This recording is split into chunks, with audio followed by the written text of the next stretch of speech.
and I gave them very condensed summary of what is the state of Nibbana and how do this experience of whole universe and the world of experiences arise.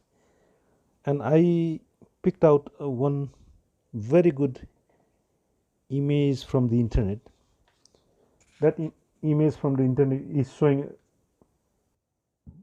some drops of water that is being dripping into a lake, and that sort of each droplet of water is making a ripple across that pond or lake, whatever we call it. Each of those drop of water is making an infinite number of ripples, and this is exactly so you can, if you look at this closely, what you see is that that ripple is the arising of all those different dependently arisen phenomena. Yeah. So that drop, once it made a contact with the pond, that will generate what we call the sankhara. Yeah, that sankhara is actually the the source of all the activities. Yeah, sankhara is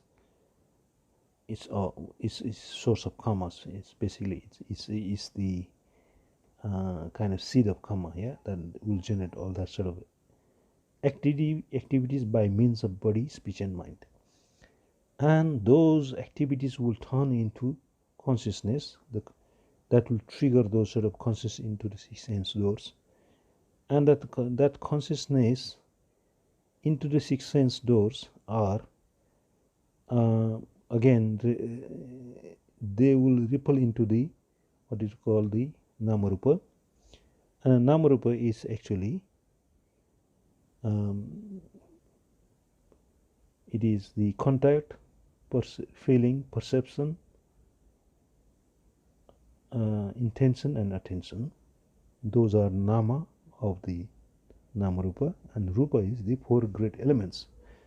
So consciousness and namarupa, they are supporting to each other uh, like a bamboo pole, two bamboo poles leaning to each other.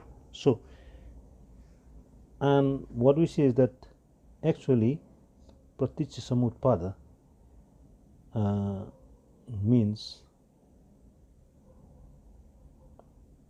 those phenomena, they are origin simultaneously. So as soon as one has got a notion of ignorance, one does not see things as they really are. All these 12 links, the ignorance, the formation, the consciousness, namarupa, six and those, contact, feeling, perception, the clinging, the existence, and all this birth and death. These things arise immediately, simultaneous with ignorance. Yeah, that's why they are called samutpada. Samutpada means simultaneous arising. So why these things? These things arise immediately. There is no kind of serial or that sort of one by one like arising of them, one followed by other. They will follow one by another when the mind has got some sort of personalization or some sort of reaction. We see them arising one after another. As long as we have got the craving will stack them to one top of one after another. But if you have let go of craving, these things would be arising simultaneously. Yeah. So because of the craving and that sort of personalization, we see them arising one after another. But if we have let go of craving, and that's why When one experiences the Nirodha Samapati, one would see those links arising. Yeah, one would see those sort of flickers, and one would see those as flicker. Yeah, that's some sort of vibration, and one sees that those sort of things are following one after another. That means one has got a craving. Yeah, but if one let go of craving for that sort of phenomena right at that time, one has developed some sort of equanimity towards the arising of those independent origination. After you wake up from Nirodha, then what you see is that there is no such thing called those things following each one after another. They all this notion of you know uh, ignorance preceding formation and formation preceding consciousness and namarupa consciousness preceding namarupa. These are all domain of concept. Yeah, we're writing them one after another because we cannot write them simultaneously. In the same way, the mind will show them into 12 different time slots. Yeah, but if we have let go of craving, then they will appear spontaneously. All these links will appear instantly. Yeah, so that's where craving free people who have let go of all the craving, they will see them. There is no they have no notion of all this kind of one following another. They see them arising and ceasing instantly.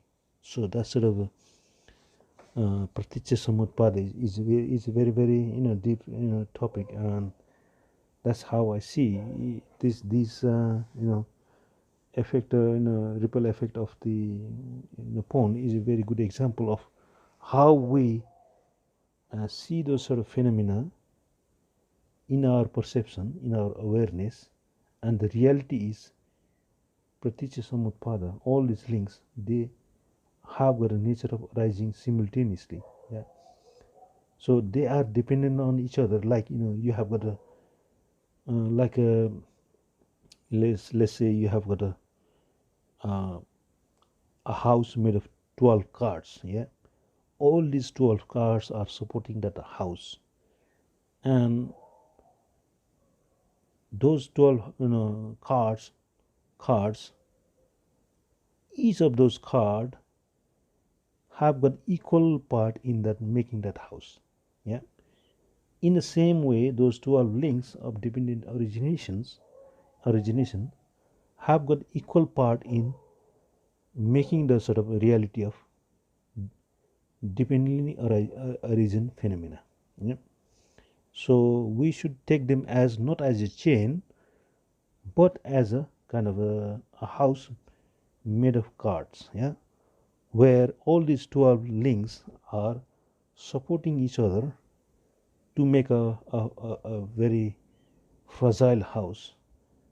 That if you pull out one card, the instantly all those uh, cards will fall apart and your house will fall apart. Yeah, so take those links of dependent origination like those cards that make up a house. Yeah, and that's the reality of the of our awareness, and that is the kind of the awakening is that is all our awareness of the world and universe is made of such a fragile kind of delicate balance of those sort of factors that contribute to the links of dependent arising.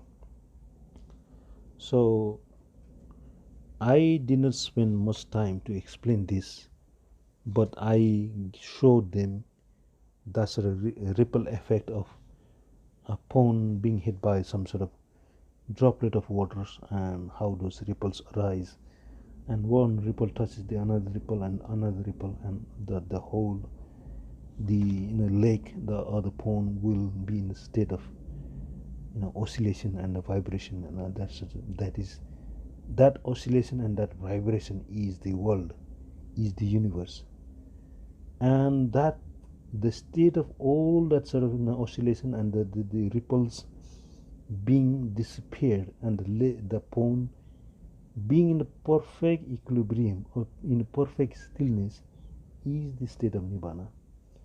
So the only difference between the universe or the world and the Nibbana, the state of Nibbana, is the lack of the ripples or the lack of oscillation in the latter state. Yeah. So in the former, in the world and universe, the world and universe is sustained by all these ripples and all these oscillations, and all these oscillations are the feeling, perception, consciousness. All these are the ripples, and the state of Nibbana is all the being devoid of all these ripples. So take those is two state of lake, yeah, or the pond. One has the ripple, all these different oscillation, all these ripples, and another pond doesn't have any ripple. It's perfectly still. The amount of water in these two ponds are exactly the same. The former and latter, these two ponds have the exact amount of water, but that means that the state of Nibbana is nothing lacking in the sort of substance, or something. We can call it that there is nothing to be lamenting of being, nothing to kind of to lament that you are going to lose anything solid, anything permanent, anything of substance that you are going to lose in the state of Nibbana. All you are losing is that sense of fear, the sense of false notion of consciousness, false notion of feeling, false notion of perception, false notion of clinging, false notion of birth, false notion of sorrow, lamentation, and false notion of death. Yeah, these are all ripples. They are not the substance. The substance is in water, the molecule of water, and the amount of molecule of water in the state of universe, or the world, and the state of Nibbana, there is nothing in different in terms of substance. Only difference between them is the lack of the presence and the lack of ripples in these two different states. And that's how I see the state of Nibbana, and this is the easiest way to explain the difference between the world or universe and the state of Nibbana.